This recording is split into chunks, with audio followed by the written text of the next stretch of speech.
gitu.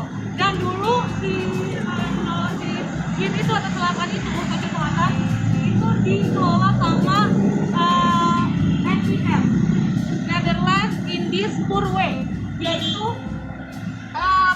kantor pengelolaan kereta api swasta. Kalau ini dulu yang ini dikelola sama SS, Spoorway. Itu adalah pengelolanya kantor pengelola kereta api untuk yang bukan milik negara.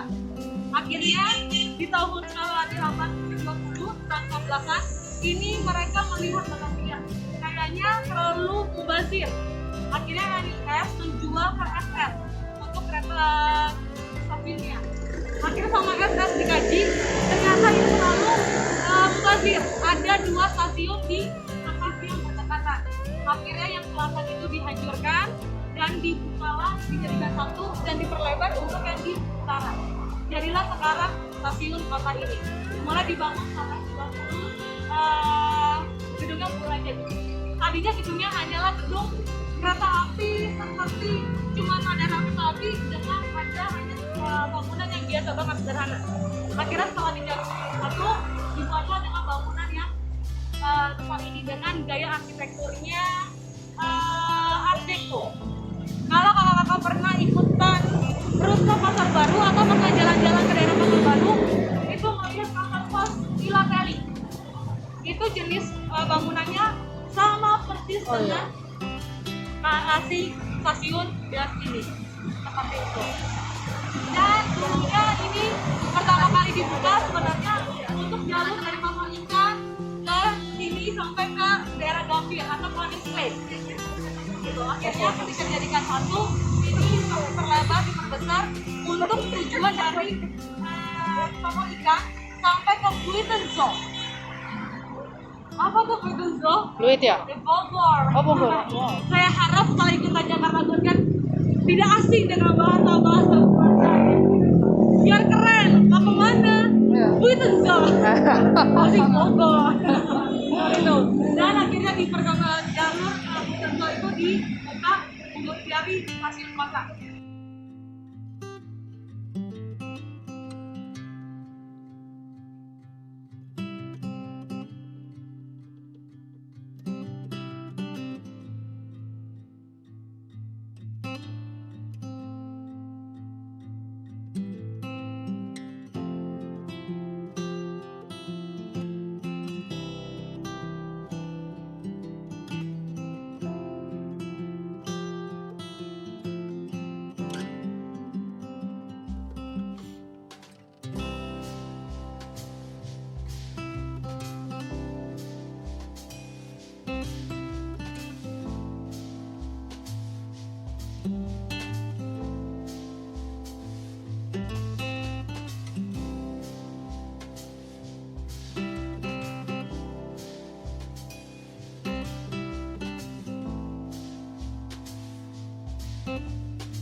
Ada yang pernah dengar dulu? Akhirnya pas lagi Prismoneter, Exim itu akhirnya diakuisisi atau bergabung menjadi Dancer dan akhirnya terbentuklah si Mandiri. Namun di zaman Belanda dulu, si kamar dagang ini punya beberapa cabang banyak usaha. Yang paling terkenal adalah usahanya Saudi Holland Bank. Holland Bakery. Saudi Holland Bank. Holland Bakery. Oh my god. Otaknya udah lapar. Sorry juga mau sejarah itu. Saudi Holland Bank adalah bank yang dipimpin atau dikelola oleh Belanda untuk orang-orang Batavia yang mau naik haji. Kalau sekarang kan juga ada ya bank-bank syariah yang mereka memang punya program kalau ada yang mau naik haji mereka bisa nabung. Nah dulu zaman Belanda ternyata sudah mulailah untuk naik haji karena naik haji itu dipikir untuk orang-orang Belanda salah satu penghasilan juga. Karena mereka tahu orang-orang Hindia Belanda atau orang-orang pribumi di Belanda khususnya Muslim itu mereka punya keyakinan atau bangsa pasar itu pasti karena mereka adalah orang-orang yang ingin mencari tempat bisa wadah untuk mereka membantu mereka menyumbangkan uang atau sesi dramatik untuk mereka bisa naik haji. Dan akhirnya digunakanlah sama si NHIM ini untuk mengelola di Saudi Holland Bank tersebut. Akhirnya ini adalah asal mulanya dari bank-bank di Indonesia untuk membantu para jemaah-jemaah haji seperti itu. Kalau dalamnya sekarang ada apa sih? Di dalamnya sebenarnya sama, hampir sedikit sama dengan Museum Bank Indonesia. Ada yang pernah masuk ke Museum Bank Indonesia? Belum juga. Masuk ya kakak-kakak ya. Itu bagus banget tempatnya. Cuman memang lebih bagusan MBI daripada si Museum Mandiri ini. Karena Museum Mandiri ini cukup bangunannya tua dan agak memang masih agak sedikit di dalamnya. Tapi di dalamnya ada loket-loket di mana dulu kalau bank nggak seperti sekarang ya, kalau bangun zaman sekarang kita bisa face to face sama si tellernya. Jadi kalau dulu tuh ada bilik-biliknya kakak-kakak, ada ruangan di mana ketika si nasabah mau ketemu sama si tellernya, itu kita kayak nasabah si tellernya di dalam ruangan itu seperti Ini dulu dipakai film komik. Cuma sih ya? Yang ini? Oh, yang di dalam. Di dalamnya. Acai.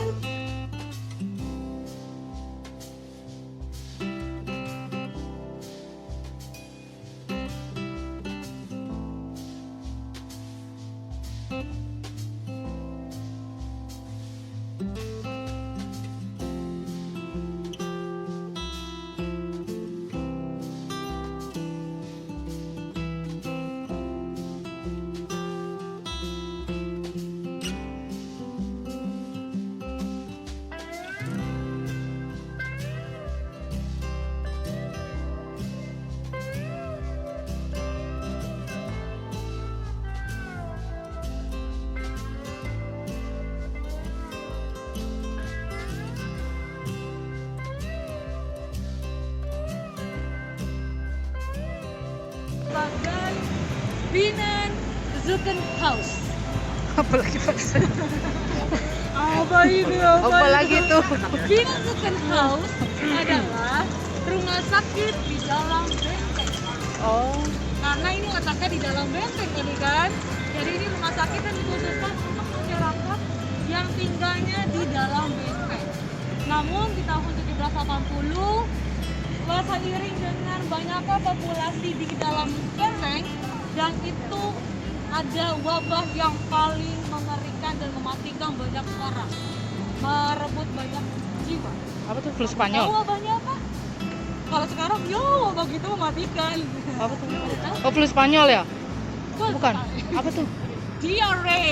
Oh, Oh, itu bisa bikin mati. no kan? Menganggap ada rasimet. Mohon maaf ibu, di waktu dulu di abad 18. Oh, belum ada obat ya, ya. Belum ada obat. Iya benar. Karena seperti sekarang corona mungkin nanti Iya, akan benar. kita gitu.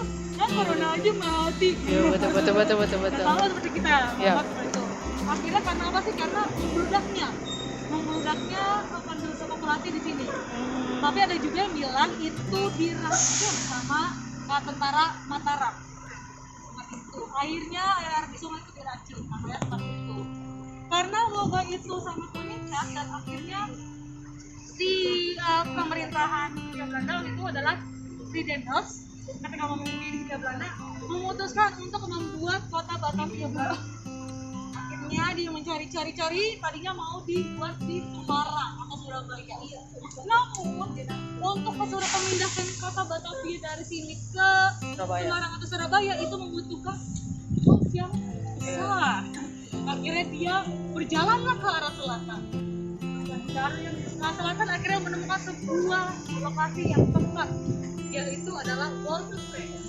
Lucu tadi pagi. Oh, pasar baru. Walter Freden itu arah dari sekitaran lapangan Banteng. Itu akhirnya udah pindahkan ke sana dan rumah sakit ini pun ikut pindah. Bahwa sebenarnya kakak-kakak semacam pedagang itu sebenarnya ini bangunannya ada dua jenis bangunan. Jadi ada dua aplikasi pembangunan dari sistem bangunan. Akhirnya dipindahkan ke Walter Freden dan menjadi saya ingat itu salah bahasa Belanda. Burgerley, aku lupa. Burgerley Zuckenhaus. Burgerley House Centrale. Ya, diingat-ingat ya Burgerle. House Centrale. Yaitu rumah sakit Cipto Mangunkusumo. Oh. Ribut amat itu bahasanya. Cipto. Belanda. Diingat-ingat. Jadi kalau sekarang mau kemana? Burgerle. House Centrale. Kalian ingat nggak? Agak. Ingat ya burgernya? Iya. Iya, bukan burger. Ya. Burgerle. Baru jadi. Oh iya. Dan sama di sini tidak jadi, kan mereka pindah dari sini ke Juanda. Akhirnya pemerintah memikirkan kenapa sayang banget kalau dikosongin aja. Bagaimana kalau kita buat menjadi museum keuangan atau museum sejarah perbankan di Indonesia? Akhirnya di tahun 2009 atas inisiasi dari presiden kita Bapak SBY, singkatan dari Oke, luar biasa. Bapak SBY akhirnya meresmikan gedung ini menjadi Museum Bank Indonesia. Dan dalam pun juga ada banyak ruangan-ruangan. Itu ada perjalanan perbankan di Indonesia, bahkan perdagangan di Indonesia, dan juga satu ruangan hijau.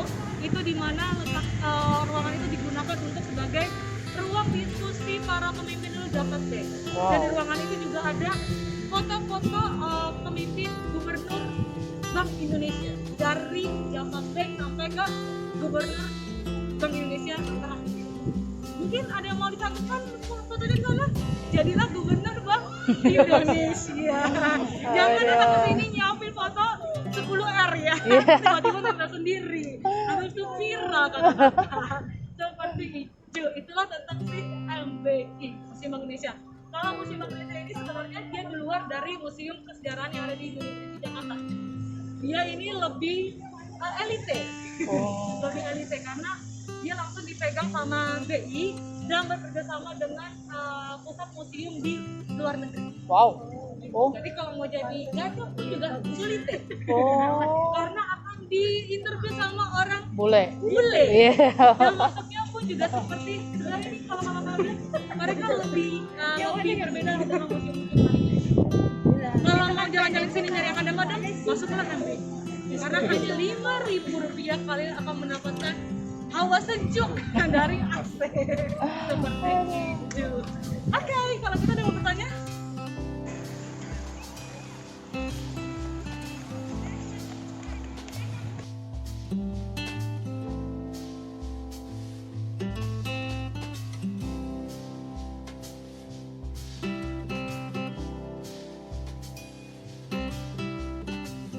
Kali yang ada di bawah kata-kata itu disebut dengan the Good River atau kali besar.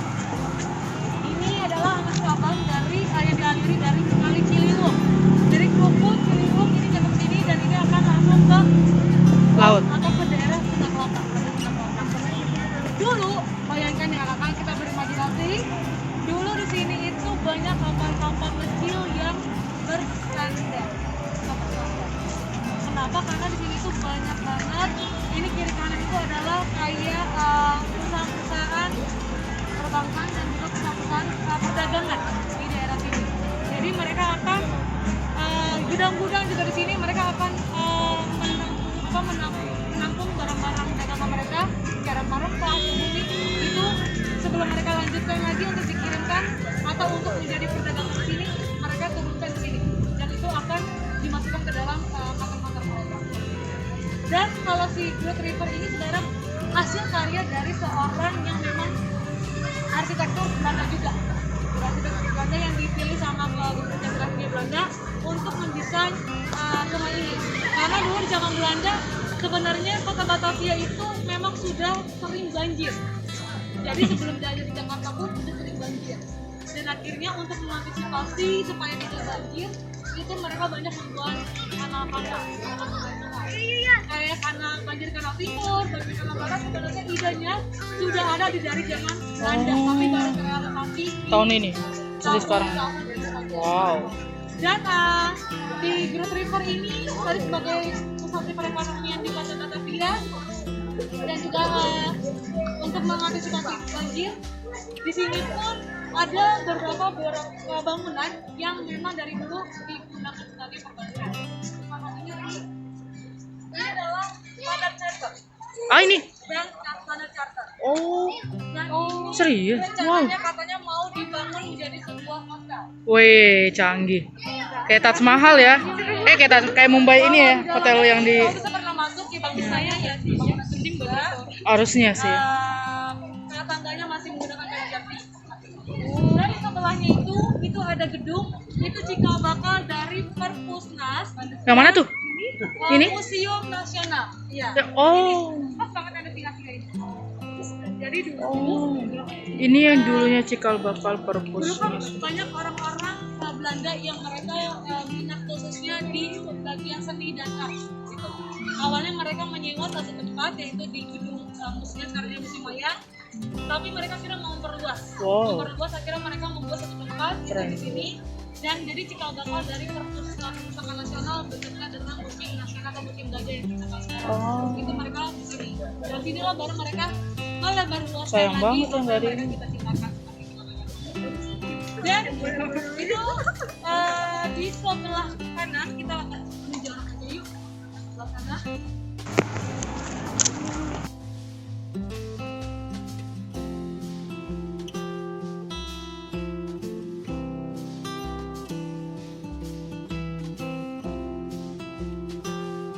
Bangun ini untuk menjadi sebuah rumahnya.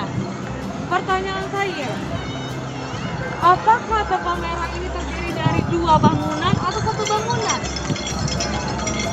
Satu kan? Hah? Pondok Kayaknya dua ya, pintunya dua. Dua. Pintunya Apa dua.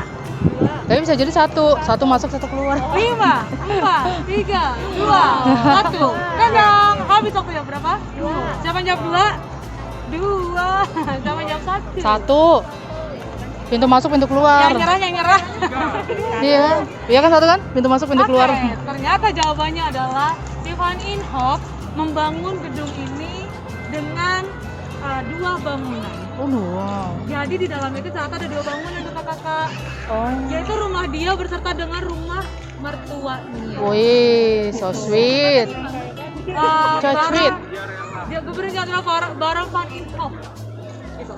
Dan akhirnya ketika setelah dibangun ini sering berganti fungsi dan akhirnya setelah jadi rumahnya si Baron menjadi hotel.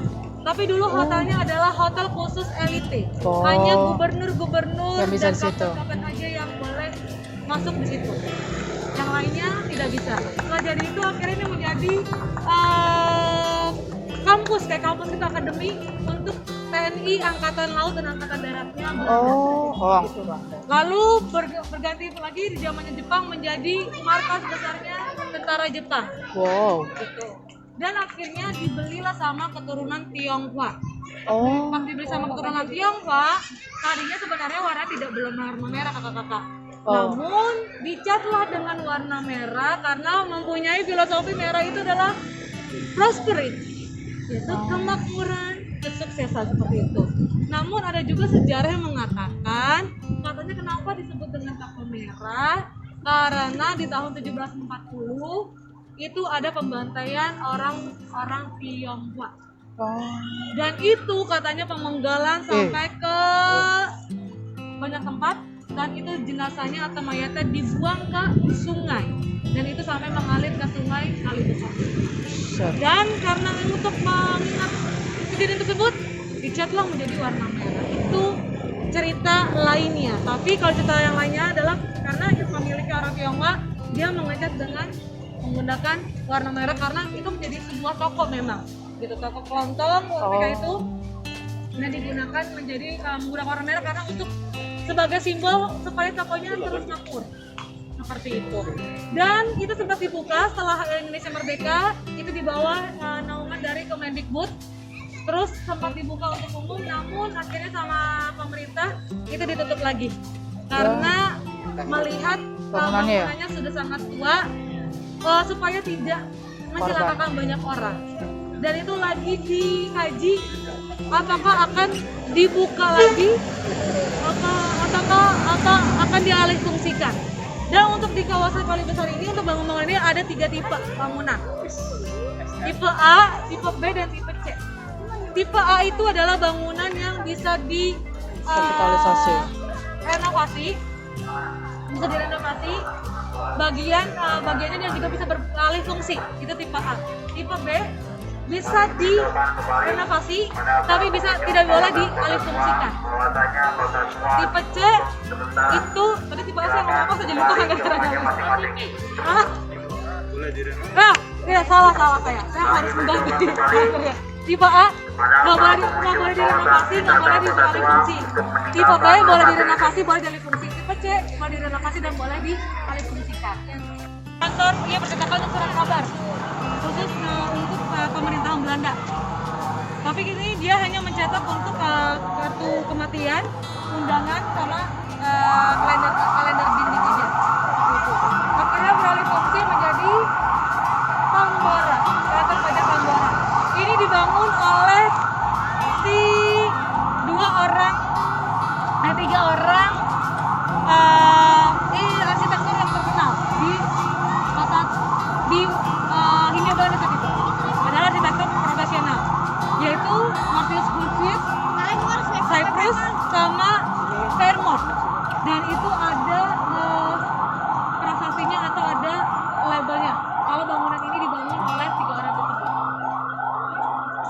Ini mungkin jadi iya, udah. Ini lagi udah di bawah naungan pemerintah. Cuma lagi dikasih lagi.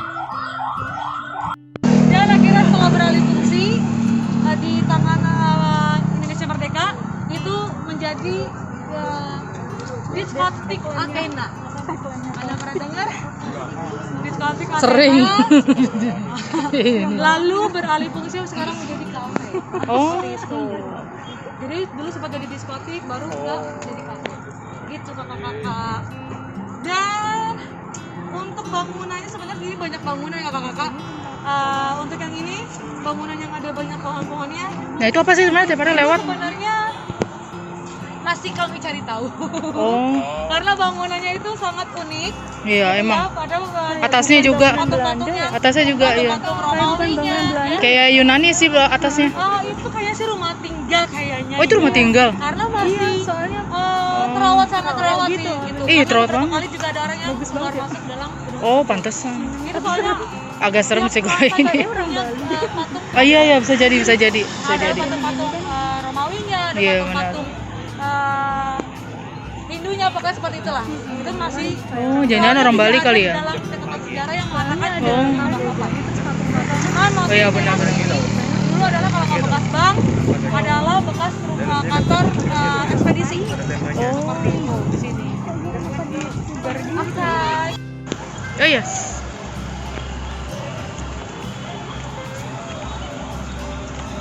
Coba restoran juga yang di daerah veteran atau di seberangnya Stasiun Juanda itu punyanya Tugu Group. Jadi memang sekarang dikelola oleh Tugu Group. Jadi udah tahu ya kalau Tugu Group adalah high class restoran punya. Jadi udah tahu kisaran harganya untuk Tugu Group. Ini masih iya itu peninggalan juga. Ini kalau ini sih sebenarnya banyak banget di sini jadi gedung-gedung kata-kata. Dan sebenarnya di depan sana nih yang udah rusak itu yang udah sengit, kita nanti mendekat, itu dulu adalah toko buku dan toko kantor percetakan. Oh amis ya? Love and Co. Oh amis. Ini yang di sebelah sana. Dari itunya kali sungainya. Oh, bukan makan itu sih.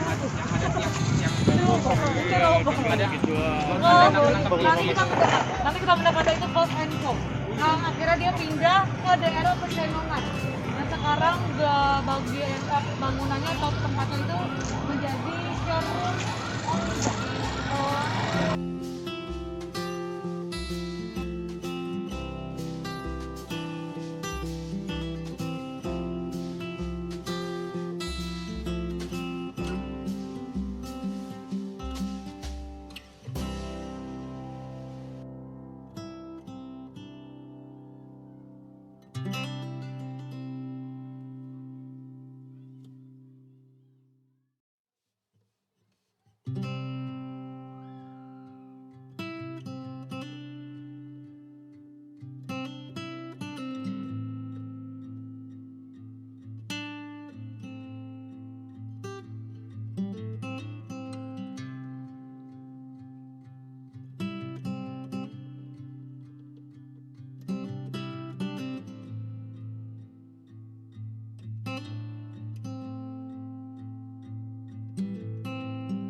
Lokarasa. Makanya saya bilang tidak bisa di lapangan banget karena perlu diserialisasi. Nah, oke jadinya Wow. tadi udah naik sekarang mau kemana? Iya. Sekarang berapa kali itu kan ditahan. Jadi sekarang harusnya kita bisa berdiri di sana lapangan cuma karena udah jam sterilisasi udah tidak bisa lagi. Jadi ini kawasan Kota Tua ini sebenarnya tadi di tengah lapangan itu ada beberapa dikelilingi oleh beberapa bangunan. Ya, yang sebelah sini adalah Stafwis atau sekarang jadi Museum Sejarah Jakarta, juga ada Stafwis atau pengadilan. Juga pengadilan tempat jadi pengadilan dan juga ada penjara bawah tanah. Ada yang pernah masuk ke sana? Sering. Sering. Iya. Gitu, ada di situ dan itu sebelahnya lagi ada museum keramik dan sebelah kiri tadi ada museum wayang yang dulunya adalah sebuah gereja. Oh itu Nah, di gereja baru menjadi dulu di gereja itu juga ada kuburan. Siapa lagi di gereja ini? Dikejar-kejar udah kolektor ngomongnya ngeri tiba-tiba deh Nongol. Oke sampai di sini. Oke jadi kalau si Stafwis ini itu pertama kali itu menjadi di 1991 itu menjadi ke kantor pengadilan dan juga balai kota. Itu balai kota terus berubah fungsi setelah jadi pengadilan balai kota berubah fungsi menjadi kantor wali kotanya Kota Praja dulu, yaitu jadi kalau dulu kan Jakarta di bawah Kota Prajanya Jawa Barat. Nah itu kantor wali kotanya di sini. Terus akhirnya beralih fungsi menjadi Museum Sejarah Jakarta yang dimana menceritakan tentang sejarah Jakarta dari awal perjalanan Jakarta dari kota sampai menjadi Jakarta. Dan juga ada penjaranya di bawah tanah untuk wanita dan prianya. Dan juga ada patung Hermes. Ada yang pernah lihat kalau di pinggirannya Harmoni itu di pas ini halte pusatnya TJ Harmoni di seberang itu dekat kali itu ada patung Hermes. Tapi itu patung Hermes cuman replikanya aja. Yang aslinya diletakkan di Museum Sejarah Jakarta di bagian belakang halaman belakang itu adalah patung dewa dia banyak ada dewa perjalanan, dewa kesehatan gitu. Pokoknya dewa anaknya Zeus. Ya, terus juga ada monumen atau prasastinya Peter Aberfeld. Ada tahu? Atau tragedi pecah kulit. Oh makanya ada daerah namanya Pecah Kulit ya? Iya. Oh. Itu Peter Aberfeld. Dia adalah seorang keturunan ada yang bilang dia pribumi campur Belanda, ada yang bilang dia orang Thailand campur Belanda. Tapi dia adalah salah satu, memang bapaknya itu dari awal seorang pengusaha kulit. Dan dia sebenarnya keluarganya ini dia sangat pro dengan orang-orang pribumi. Namun sebenarnya di balik dia pro dengan orang pribumi, ternyata dia punya udang di balik batu. Karena dulu Belanda itu suka mengambil tanah-tanah milik orang tanpa diberikan ganti rugi. Dan salah satu tanah dari milik keluarga Peter Aberfeld juga mau diakuisisi. Dan karena itu dia nggak suka. Akhirnya dia mulai Deketin. provokatorin orang-orang yang lain. Akhirnya dia mencoba untuk melawan orang-orang Belanda. Namun ketika mereka lagi mengatur taksi untuk melawan Belanda sudah tahu lebih dahulu. Akhirnya dia dan beberapa pengikutnya atau followersnya yang ikut dalam pemberontakan tersebut itu sudah ditangkap dan dengan cara hukumannya pertama kali dia disidang di sini dia pertama kali silakan bapak ya kami ini tempatnya dengan cara dipenggal atau dibantu. Tapi untuk Peter Aberfeld Belanda memberikan hukuman yang berbeda dengan cara dari sini sampai ke tadi itu yang luarannya depannya stasiun kota yang tadi kita berdiri dia diseret menggunakan kuda. Lalu setelah di sana dia Ibu. sana dia diikatkan badannya satu di kuda bagian tangan kiri tangan kanan satu kuda kaki kiri satu kuda kaki kanan satu kuda lalu ditarik.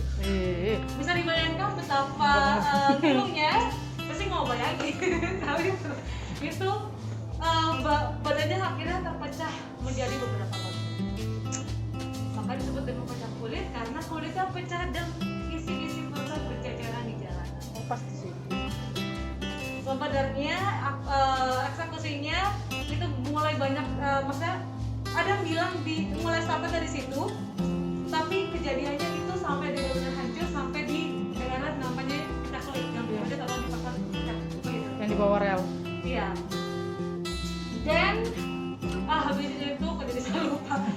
itu kan udah hancur dia badan-badannya, tinggal kepalanya doang. Kepalanya dipenggal, lalu dihuluskan menggunakan pedang, dan itu dipatokkan pada sebuah prasasti atau sebuah batu dengan bertulisan, oh kayak aja kan nggak apa-apa, nggak aja ini casual, silakan lewat. Bahasa Belanda dalam bahasa tulisan Sanskerta yang isinya adalah tanah ini sudah dikutuk, dilarang untuk menanam atau membangun bangunan. Kalau mau menanam sesuatu jenisnya apapun atau menancapkan bangunan apapun, itu akan tidak pernah berhasil seperti itu. Dan akhirnya itu prasasinya ada di daerah dekat kulit. Namun waktu zaman Jepang, segala sesuatu yang berbau Belanda itu dihancurkan. Namun oleh warga sekitar, karena warga sekitar tahu itu adalah sejarah yang sangat harus dijaga, akhirnya itu sempat diselamatkan prasasinya, dan akhirnya diletakkan di dalam Museum Sejarah Jakarta. Kalau ngomongin sejarah Museum Sejarah Jakarta ini, sebenarnya kalau untuk si kantor penjaranya itu ya bapak-bapak, itu benar-benar kalau kau udah pernah masuk itu sangat tidak manusiawi. Jadi banyak tahanan, mereka banyak yang meninggal sebelum dieksekusi. Karena apa? Satu ruangan itu cuma lebarnya 4x6, harusnya diisi 20-30 orang, tapi bisa lebih dari kapasitas. Dan itu di bawah tanah kadang suka banjir, apalagi khusus penjara wanita yang di sebelah sana. Jadi kan ada dua bagian ya, sebelah kanan dan sebelah kiri. Itu lebih sempit untuk yang wanita. Dan itu ada batu gandul, bentuknya bulat, dan itu ada yang kecil dan ada yang besar. Ternyata itu artinya adalah seberapa besar hukuman lo terlihat dari batu yang atau palung yang terpasang di kaki kalian. Kaki kalian, yang isi para tahanan seperti itu kakak-kakak. Terus apa lagi ya? Itu sih Museum Sejarah Jakarta. Kalau untuk museum wayang, itu pertama kali adalah gereja lama Belanda. Lalu bentuknya awalnya nggak seperti itu, bentuknya awalnya seperti kubah. Dia punya kubah. Lalu itu sempat katanya terkena dampak dari earthquake, yaitu meletusnya gunung Tambora. Krakatau. Itu katanya dampaknya sampai sangat luas ya, dan itu dia terkena dampak. Lalu dibangunlah gereja baru dengan sistem dengan bangunan seperti sekarang. Dan dulu untuk di Batavia, untuk setiap gereja selalu bersama dengan pemakaman. Jadi kalau kakak masuk tuh ke museum wayang, masuk, terus ada wayang-wayang jenis wayang, terus ada ruangan terbuka, dan itu banyak sekali nisan-nisan yang terpampang di dinding. Salah satu nisannya adalah atau petinggi Belanda yang pernah dimakamkan sana adalah Jan Pieterszoon. Namun di tahun 17-an di abad ke-18, 1795, karena melihat banyak banget ya akhirnya banyak banget yang meninggal karena wabah, dan itu membuat umat kalau bergereja itu jadi bau. Jadi mereka mencoba untuk bilang kepada pemerintahan untuk segera dicari solusinya. Akhirnya pemerintah Belanda untuk Hindia Belanda mencari tempat, dan akhirnya dipindahkanlah ke daerah Jakarta Pusat, dan sekarang menjadi Museum Prasasti. Jadi semuanya makam-makam di gereja-gereja di dalam benteng ini semuanya dipindahkan ke daerah sana. Kalau museum keramik sendiri itu dulunya adalah antar balai kota juga, antar wali kota, dan dia juga sempat menjadi di zamannya Jepang menjadi tempat dormitory atau asramanya tentara Jepang seperti itu. Dan kalau si Cafe Batavia itu banyak banget ceritanya ya kata-kata. Ada yang bilang itu Cafe Batavia adalah rumahnya dari dulu Olivia dan Thomas Stamford. Ya, Thomas Stamford. Jadi dulu katanya waktu Olivia sakit, Olivia meminta untuk satu tempat yang bisa dia untuk bisa merefleksikan dirinya dengan tenang. Akhirnya dibangunlah sebuah rumah dengan pemandangan keluar. Dan untuk di kawasan Batavia sendiri, ya kawasan Batavia sendiri sebenarnya ini dulu ada jalur tram.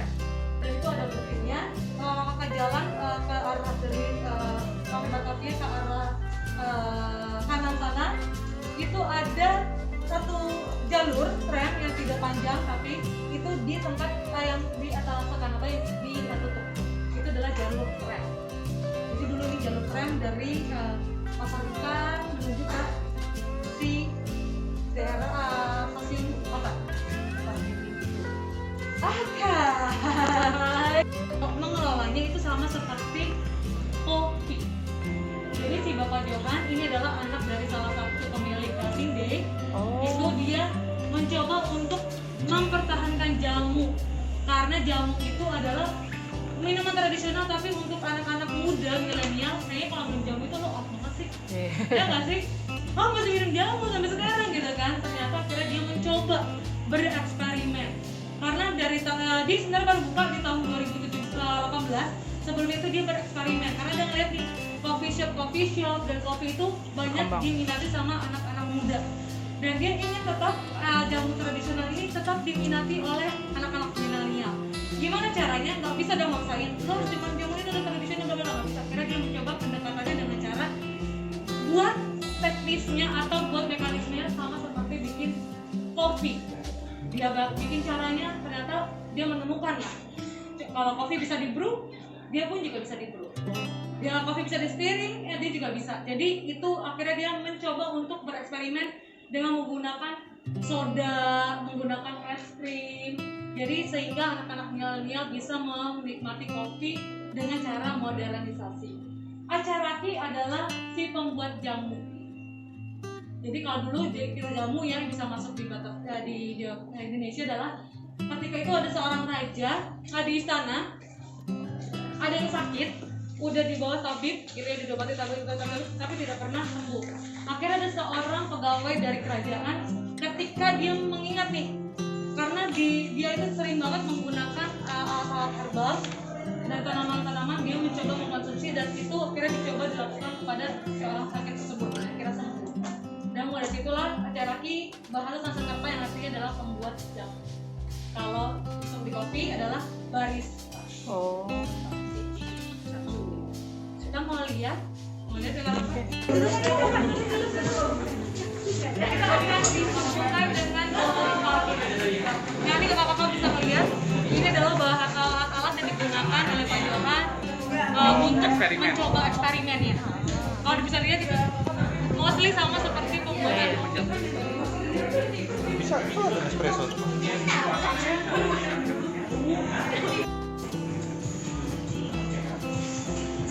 Iya kayak kopi ya.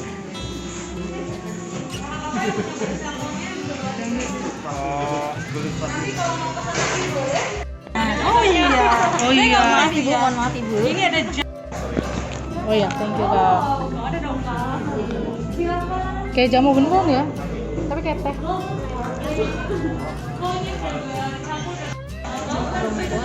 Aromanya apa?